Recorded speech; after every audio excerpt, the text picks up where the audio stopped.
Around a year ago, I published this video, HTML and the Meaning of Life. It was poorly made, the oddly poignant script contrasting heavily with my terrible editing and scratch PNG tuber. But if you remember the video, you'll remember it was about my recent breakup. The idea of the video was that grief, whether it's losing a loved one or a relationship or a pet or moving or whatever it is, doesn't shrink over time. Instead, life grows around it. Well, my life shrank after posting that video, and I ended up removing my ex from my Do Not Interact. He got into contact with me a couple months later. We caught up, traded stories, and unfortunately, we began dating again. The relationship was not healthy. I feel comfortable saying that now because it wasn't. My ex, let's call him A, consumed my every waking moment. I was always texting him, thinking about him, worrying about him. I don't know if that's his fault or not. On one hand, I tend to do this in a relationship. My father has some unspecified personality disorder, probably BPD, that he passed down to me. On the other hand, I've told my mom things about this relationship that she has bluntly told me were manipulation. She doesn't even know I was dating this person. She doesn't even know all of it. A was, in many ways, what I considered to be the meaning of my life. I'm an overthinker, you see, and so I need a concrete purpose to continue living, at least in a non-depressing way. In these moments of reasonable delusion, when I'm in love with someone, I consider them to be the meaning of my life. How can I make them feel better? How can I make them happy? This makes me appealing to those who'd like to misuse my devotion. This view of love as something all-encompassing, the purpose of life, had only been validated by society's perspectives on it. As Australian writer Wendy Seifert notes in her book The Sunny Nihilist, the rise of Romanticism in the late 18th century offered love as a meaning, a lifelong pursuit, unending and unwavering. This romantic view of love was one I, as someone with an unspecified personality disorder, shared for many years, until my relationship with A ended so abruptly and catastrophically. Towards the end of the relationship, it got even worse. He told me he was terminally ill. I assured him we'd be together for as long as he wanted me. He told me he had attempted. I pleaded with him to come to me next time before he felt anywhere close to that. He didn't. In a moment of crisis, when I was genuinely concerned for his safety, I threatened to text his abusive guardian. It was only a threat. I never actually did it, though he claimed I did later. But suddenly, he was back online. When he asked me not to tell my therapist about what had happened, I finally saw the signs. And we are over. For real this time.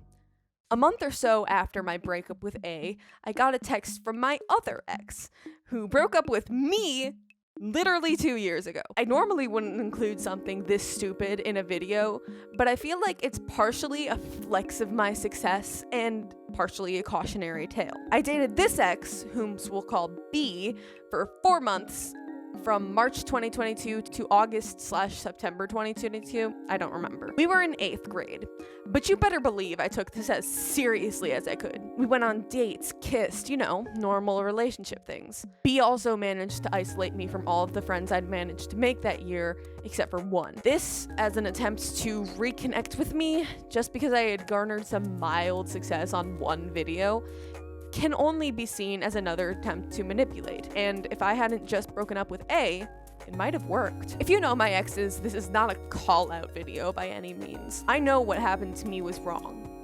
I know that the people around them will eventually see that too. I didn't mourn the loss of A this time. I had gotten my answers. I know that whatever he had done, whatever the truth was, he was manipulating me, and therefore, his actions provoked no response but anger. And, as I always do at times like this, I dove back into my work. Not immediately, of course. It was the middle of buttfuck July. No, I was on vacation during the breakup, and there was at least 2 weeks before I even had my laptop close by. During those 2 weeks, I spent time with my family, ate good food, and slept. I slept a lot. But as soon as I was home from those 2 weeks across the country, I sought out to remedy this hole that A had left in my life. I embarked on a journey to find meaning. My first instinct whenever something bad happens to me is always Christianity. For those of you who don't know, I was raised Catholic, and I currently reside in a strange place between my Catholic origins and witchcraft. Towards the end of the relationship, I pulled out my cards, and I asked the saints, God, the universe, whatever is out there, what the fuck was going on. And they warned me to be cautious, that rough times were coming soon. But ultimately, I would get through it. I guess that actually applies to me more than A. At the time, I thought it was a sign we were meant to be. It was not. The actual Catholic meaning of life is surprisingly simple. The main goal of life as a Catholic is to honor God. To do this, you must imagine/believe that there is a deity watching you at all times. The essential idea is that if God wouldn't like it, you shouldn't do it.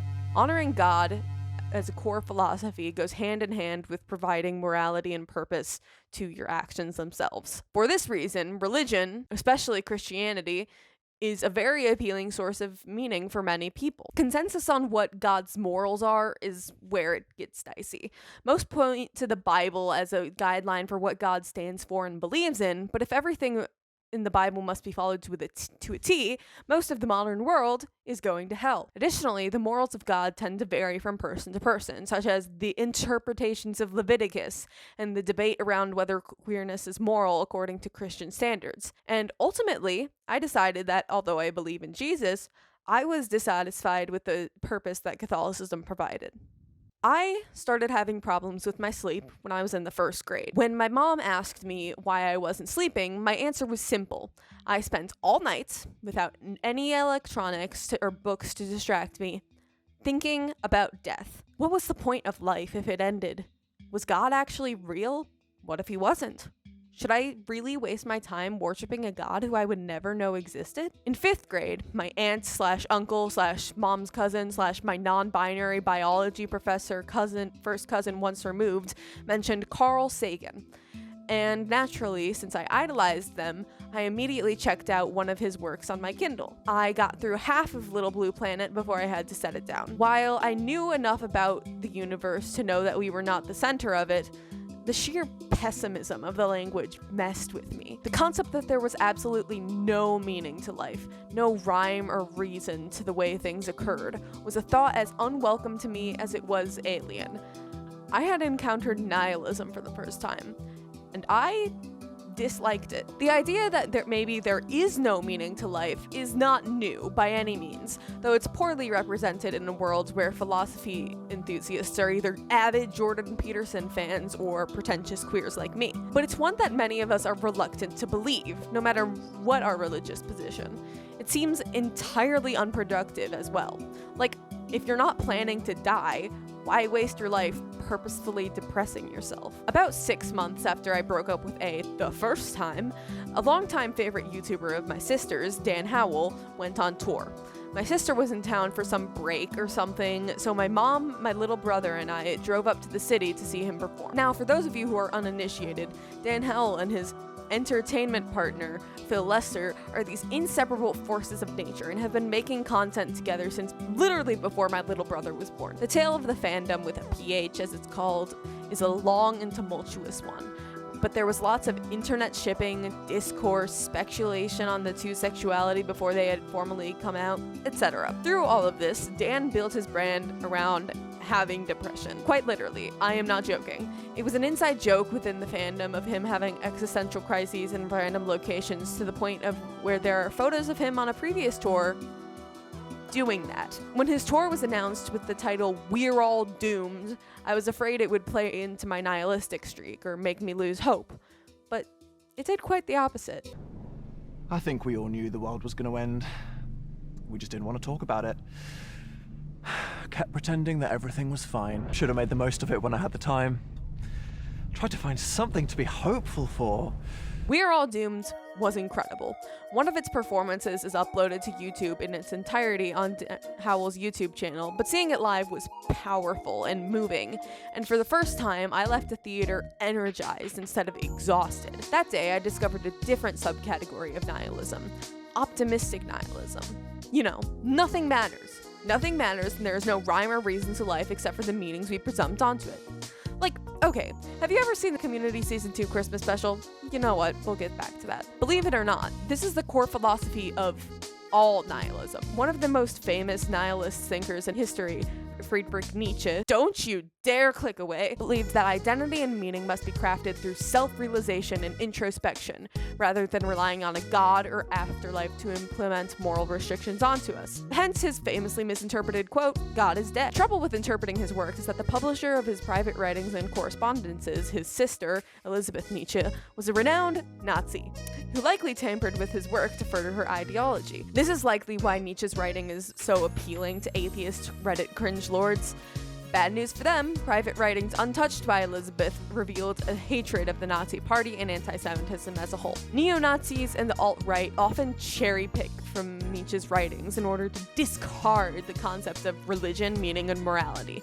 This line of thinking is dangerous, and not what I advocate for in this video essay. Discarding meaning altogether leads to a void being left where your previous meaning once was, and this void is often filled by conspiracy theories. The idea that you are red-pilled, you are awake, and everyone else is willfully ignorant, feeds into a harmful individualism furthered by alt-right thinkers and writers. Nietzsche himself warned against these interpretations of his work. He advocated for an identity built around self-realization, remember? The cultish following of QAnon conspiracy and ideology is not self-realization. To discard God and replace him with your own is the opposite of what Nietzsche wrote about. To be entirely clear, though nihilism as an ideology was popularized as a form of atheism, I am not an atheist. This comes as a surprise to most people, but as I mentioned earlier, I am a semi-religious, queer, trans Catholic, truly God's strongest soldier. Catholicism and nihilism seem like two contrasting ideas, one offering meaning through the mystical and another through the self.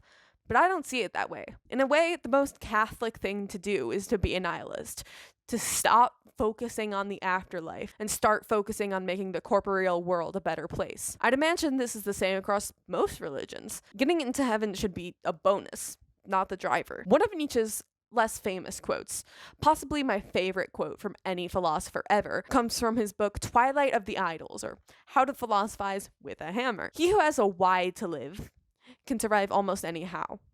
I find this particularly meaningful as a person who has borne many hows, and I just think that it's important to include in order to reiterate that nihilism is not the awful, bottomless pit of pessimism and negativity that Reddit edgelords claim it to be. What it really is can be summed up quite well with a simple sitcom episode. The Community Season 2 Christmas special is one of my favorite pieces of Christmas media of all time, and it definitely has nothing to do with me relating so hard to Abed. You see, Community is a sitcom about a diverse group of friends that comes to be a study group at a community college. The cast of characters includes Abed, an autistic and mixed Muslim, Shirley, a newly divorced Black Protestant housewife, Annie, a Jewish woman who dropped out of high school due to an Adderall addiction, Troy, a former jock, current Jehovah's Witness, and total sweetheart with insane ADHD, who may be canonically involved with Abed. It's canon if I say so. Of course, then you have the token straights. Britta, an atheist whose personality is literally impossible for me to describe, and Jeff, an agnostic, disbarred lawyer who probably has NPD. Also, there's Chevy Chase. We don't talk about him. Community is a show that has grown into one of the most iconic, absurd sitcoms of all time.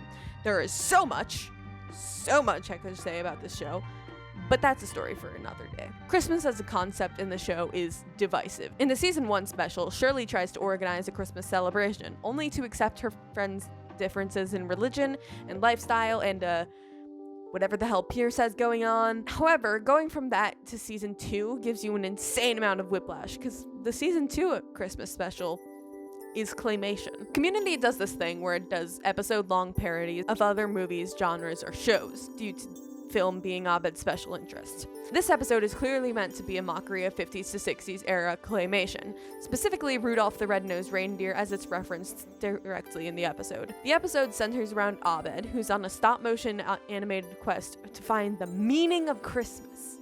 It's impossible for me to recount the entire episode here, as it genuinely reads like a mid-20th century holiday flick with all of its wacky turns and strange character development. Ultimately, the reason for Abed's sudden psychosis of perceiving reality as made of clay is revealed. His mother, divorced from his father, had skipped out on their annual tradition of watching Rudolph together. The reveal of this causes Ovid to shut down before his friends all reunite to show him the true meaning of Christmas. The delusion you're trying to cure is called Christmas. Christmas can even be a Hanukkah thing. That's what Christmas is for. Video games for 2 straight weeks. That's what Christmas is for. The meaning of Christmas is the idea that Christmas has meaning, and it can mean whatever we want. For me, it used to mean being with my mom.